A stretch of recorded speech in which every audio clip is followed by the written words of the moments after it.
Bərzəx həyatında öləndən sonra insana qəbr evində, bərzəx həyatında hansı əməlləri ziyan vurur, zərər verir? Hansı əməllərdən uzaq olmalıyıq ki, öləndən sonra qiyamətə qədər yaşadığımız bərzəx dünyasında bizə əzab olunmasın? 1.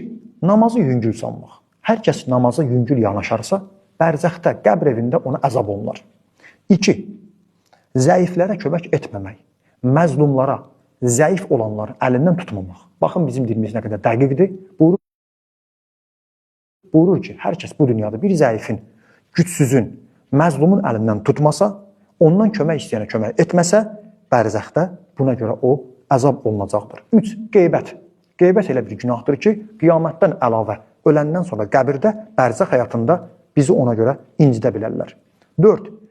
Söz gəzdirmək, soxançinli, ara vurmaq ki var, o günahlardandır ki, bərzəxdə, qəbirdə insanı əzab edilir. 5. Nəcisdən çəkinməmək, paklığına riayət etməmək. Kimsə öz paltarını, bədənini nəcasətdən qorunmursa, napak saxlayırsa, təbii ki, bu bədənin paltarları pak olmayacaq və buna görə də bərzəxdə o adam əzab olunacaq. 6.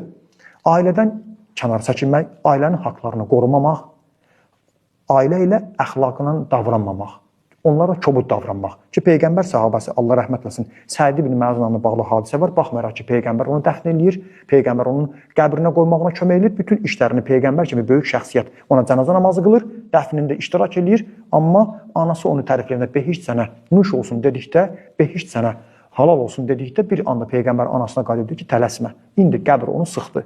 Yəni, o qoyulan qəbir yox, dedim ki, bərzəx qəbri ki var, onu sıxdı ruhunu, yaxud da bərzəx bədənini, səbəbini ailədə, ailəsi ilə bəd əxlaq, xoş əxlaqlı olmaması ilə, kobud davranmağı ilə əlaqələndirilir.